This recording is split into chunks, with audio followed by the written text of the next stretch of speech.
வணக்கம் நண்பர்களே, வாங்க இன்னைக்கு நம்ம வீடியோவில் கோஸ் பட்டாணி பொரியல் எப்படி செய்கிறதுன்னு பார்க்கலாம். கேபேஜ் பீஸ் பொரியல் எப்படி செய்கிறதுன்னு பார்க்கலாம். அதுக்கு நான் கேபேஜ் எடுத்திருக்கேன். அந்த கேபேஜை பாருங்கள், இந்த மாதிரி பொடியாக நறுக்கி எடுத்துக்கோங்க. வாங்க, நீங்கள் ஒரு பேன் எடுத்துக்கோங்க. அதில் கடுகு, உளுத்தம்பருப்பு, பெருங்காயம், கறிவேப்பிலை தாளிச்சிட்டு அதுக்கப்புறம் நாம் நறுக்கி வச்சிருக்க இந்த கோஸை போடலாம். கோஸ் பொரியலுக்கு போடுறதுக்கு தேங்காய் எடுத்துக்கோங்க. அதுக்கப்புறம் ஒரு பெரிய இந்த சைஸ் பச்சை மிளகாய் எடுத்துக்கோங்க. கோஸ் அதிக அளவு காரம் தாங்காது, அதனால் நான் ஒரு பெரிய பச்சை மிளகாய் எடுத்துருக்கேன், அவ்வளோதான். அதில் கடுகு, உளுத்தம் பருப்பு, பெருங்காயம் போட்டு தாளிச்சாச்சு. இப்போ நான் நறுக்கி வச்ச கோஸை இதில் போட்டுடுறேன். நறுக்கின கோஸை சேர்த்தாச்சு. இப்போ நாம் பச்சை பட்டாணியும் இதில் சேர்த்துடலாம். பாருங்கள், பச்சை பட்டாணியும் நாம் இதில் சேர்த்தாச்சு. இது ஃப்ரோசன் பட்டாணி தான். உங்கள் ஊரில் இந்த பட்டாணி கிடச்சா நீங்கள் போடுங்க, இல்லைன்னா ஸ்கிப் பண்ணலாம். இல்லை ஊற வச்ச பட்டாணி வேக வச்சும் செய்யலாம். ஒரு 10 நிமிஷம் நல்லா வதக்கி கொடுங்க. நல்லா வதக்கிட்டு ஒரு 1/4 டம்ளர் தண்ணி சேருங்க. கோஸில் ஆல்ரெடி தண்ணி இருக்கும், அதனால் அதிக அளவு தண்ணி சேர்க்க வேண்டாம். இப்போது நறுக்கி வச்ச பச்சை மிளகாவை நாம் இதில் சேர்த்துடலாம். பச்சை மிளகா சேர்த்தாச்சு. மஞ்சள் பொடி சேர்ப்பீங்கன்னா சேருங்க, ஒரு சிலர் சேர்ப்பாங்க. நான் மஞ்சள் பொடி சேர்க்க மாட்டேன், அதனால் பச்சை மிளகா சேர்த்து 1/4 டம்ளர் தண்ணி விட்டு தட்டை போட்டு மூடி வைங்க. இது ரொம்ப சிம்பிளான காய் தான்.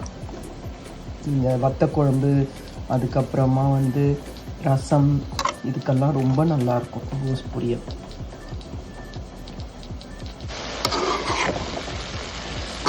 வத்த குழம்புக்கு ஒரு வாட்டி நல்லா கலரி கொடுங்க. இன்னும் கொஞ்சம் தண்ணி இருக்குது. உப்பெல்லாம் டேஸ்ட்டு பார்த்துக்கோங்க, உப்பு சேர்த்துக்கோங்க. உப்பெல்லாம் டேஸ்ட்டு பார்த்துட்டு தண்ணியெல்லாம் நல்லா வற்றின பிறகு வாங்க பார்க்கலாம்.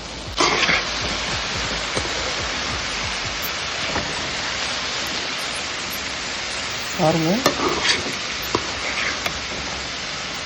தண்ணியெல்லாம் நல்லா வற்றிடுச்சு. இப்போ நாம் தேங்காய் போட்டு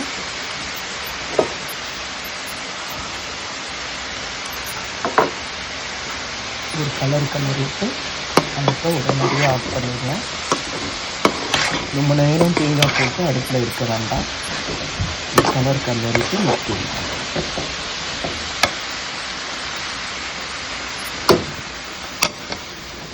ஒரு 10 நிமிஷம் அந்த சூடுலேயே இருக்கட்டும், அதுக்கப்புறம் பார்க்கலாம். இவ்வளோதாங்க, ரெடி ஆயிடுச்சு. இப்போ நீங்கள் இது ஒரு பாத்திரத்துக்கு மாற்றிடுங்க. நல்லா ஒரு கொத்து பச்சை கறிவேப்பிலையை நல்லா உருவி அலசி போடுங்க. நல்லா கமகமன் வாசனையாக ரொம்ப நல்லாயிருக்கும். இது ரொம்ப உடம்புக்கு நல்லது. இதை செஞ்சு பாருங்கள். வணக்கம் நண்பர்களே, வாங்க இன்னைக்கு நம்ம வீடியோவில் மினி பெல் பெப்பர் ரெசிபி எப்படி செய்கிறதுன்னு பார்க்கலாம். இங்கே பாருங்கள், கலர் மிளகாய். இதில் நாம் பச்சை கலரில் இருக்கிற குடமிளகாவையும் எடுத்துக்கலாம். இப்போ இதில் நாம் கூட்டு எப்படி செய்கிறதுன்னு பார்க்கலாம். கூட்டு செய்கிறதுக்கு நான் இந்த மாதிரி பொடியாக எல்லாம் நறுக்கி வச்சுருக்கேங்க.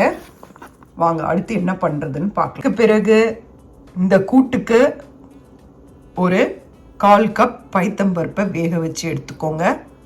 பேஸ்ட் அரைக்கிறதுக்கு தேங்காய், காரத்துக்கு ஏற்ற அளவுக்கு பச்சை மிளகாய், கொஞ்சம் ஜீரகம், இதை மிக்சியில் போட்டு பேஸ்ட்டாக அரைச்சிக்கலாம். பாருங்கள், இதை மிக்சியில் போட்டு நான் பேஸ்ட்டாக அரைச்சி எடுத்துக்கிறேன். கொஞ்சம் போல் தண்ணி தெளித்து இதை அரைச்சி எடுத்துக்கோங்க. பாருங்கள், ஒரு பேனில் 1 ஸ்பூன் எண்ணெய் விட்டுக்கோங்க. அதில் கடுகு, உளுத்தம்பருப்பு, பெருங்காயம் போட்டு நறுக்கி வச்ச குடமிளகாவை போட்டு நல்லா வதக்குங்க. இதில் நிறைய விட்டமின்ஸ், மினரல்ஸ் எல்லாம் இருக்கு. இது ரொம்ப நல்லாயிருக்கும். வாங்க பார்க்கலாம். இது நல்லா வதங்கிட்டோம். அதுக்குள்ளே நம்ம பேஸ்ட்டை அரைச்சி கொண்டு வந்துடலாம். இப்போ பாருங்கள், நல்லா காய் வதங்கிடுச்சு. இதில் நான் வேக வச்சு அந்த பைத்தம்பருப்பை போட்டுடுறேன். போட்டு நல்லா கலக்கி விட்டுட்டு தேவையான அளவு உப்பு சேர்த்துக்கோங்க. இப்போ நாம் அரைச்சி வச்சுருக்க பேஸ்ட்டை இதில் போட்டுடலாம். இது சப்பாத்திக்கெல்லாம் தொட்டு சாப்பிடலாம், ரொம்ப நல்லா இருக்குங்க. பேஸ்ட்டை விட்டு அதில் இருக்க தண்ணியை கலக்கி இதில் விட்டுடலாம். பாருங்கள், அரைச்சி வச்ச பேஸ்ட்டு. இப்போ இந்த பேஸ்ட்டை இதில் நாம் சேர்த்துடலாம். இந்த மிக்சியில் கொஞ்சம் தண்ணியை மிக்ஸ் பண்ணி இதில் கலந்துடலாம். மினி பெல் பெப்பர் கூட்டு சூப்பராக இருக்குங்க. இது என்னது சொல்லிட்டு யோசிக்காதீங்க, இந்த மிளகாய் காரமெல்லாம் இருக்காது. இதை ரசம் சாதத்துக்கெல்லாம் தொட்டுட்டு இந்த கூட்டை போட்டு இதில் பிசைஞ்சு சாப்பிட்டீங்கன்னா ரொம்ப அருமையாக இருக்கும். செஞ்சு பாருங்கள். பாருங்கள், கொஞ்சம் தேவையான அளவு தண்ணி விட்டாச்சு. இது நல்லா ஒரு கொதி வரட்டும். அதுக்கப்புறம் இதில் கறிவேப்பிலை கொத்தமல்லி தூவி நாம் இறக்கிடலாம். பாருங்கள், ரெடி ஆகிடுச்சு. இப்போது கொத்தமல்லி கறிவேப்பிலையை தூவி நல்லா கலரிட்டு இறக்கிடலாம். நல்லா கலரி கொடுத்துருங்க. இன்னும் கொஞ்சம் கிரேவியாக வேணால் முன்னாடியே நிறுத்திடுங்க.